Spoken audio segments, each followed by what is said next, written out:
Good day and thank you for watching this video. This is my 6th video on solving word problems, and now I'm going to zoom in on problems that involve consecutive even or consecutive odd numbers or integers. So without further ado, let's get started. For our first problem, it says here, the sum of two consecutive even numbers is 258.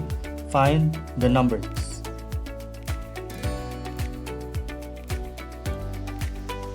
Solving this problem algebraically, first we let a variable for the first of two consecutive even numbers. So we let n be the first and n plus 2, since even, property of even, n plus 2 would be the second consecutive even number. Step 1, we write the equations. Since this is sum, we add. So we have n plus 2 all equal to 258. And our step 2 is to simplify or combine similar terms. Here we have 2n plus 2 all equal to 258, and our third and last step is to solve for the unknown, for the variable n.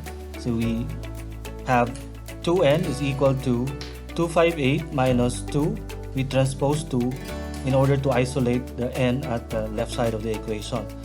Simplifying, 2n is equal to 256, and dividing both sides by 2, we get n is equal to 128.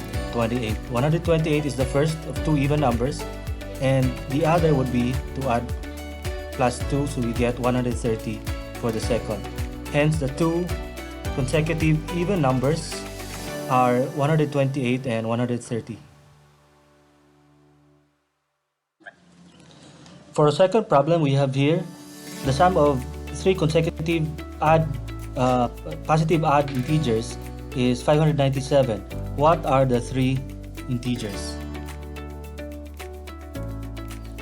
Solving this problem using algebra, first we let p be the first of three positive odd integers, and then the second of the three is p plus 2, and the third is p plus 4. Now step 1, we write the equation. So since this is sum again, we add. So p plus 2 plus p plus 4 all equal to 597. Step 2 is to simplify or combine similar terms.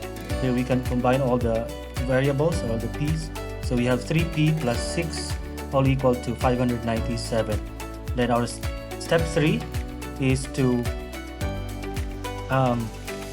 solve for the unknown. So we have 3p plus 6 all equal to 597. We transpose plus 6, so it has a negative sign. So that's 3p all equal to 597 minus 6. And now we have 3p is equal to 591. Dividing both sides by 3, we get p is equal to 197. So our first of three consecutive positive integers is 197. The other two should be found or can be found by adding plus 2 and plus 4. So we have 199 and 201 respectively. So the three consecutive positive integers are 197, 199, and 201.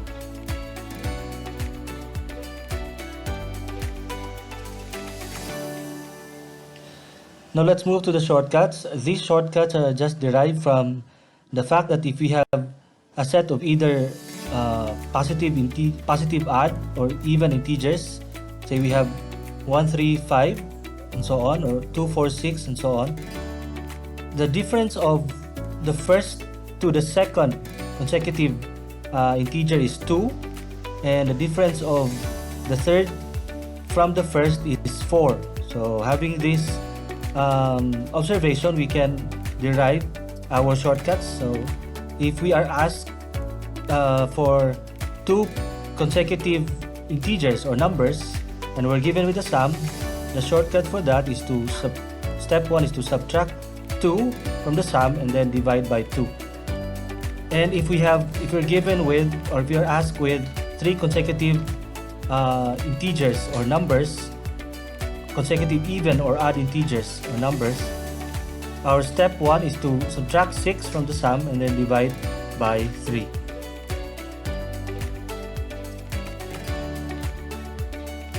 Now applying this shortcut to our first problem earlier, so since we were given with the sum, which is 258, and we're asked to find the two consecutive even numbers, step 1 is to subtract 2 from 258. So 258 minus 2 is 256, and then step 2 is to divide by 2.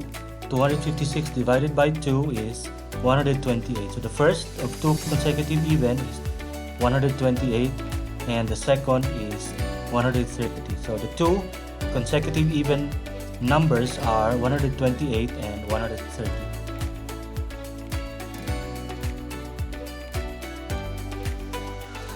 Now applying the shortcut for our second problem, we're given with the sum of 597, sum of three consecutive positive odd integers, and we need to find the three positive odd integers. So step 1 is to subtract the sum by 6. So we have 597 minus 6, and that's equal to 591. Then step 2 is to divide 591, the result of step 1, by 3. So 591 divided by 3 is 197. So the first of three consecutive positive odd integers is 197, and the second is 199, and the third is 201. So the three are 197, 199, and 201 respectively.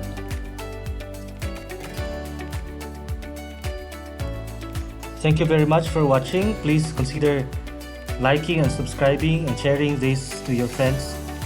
God bless us all.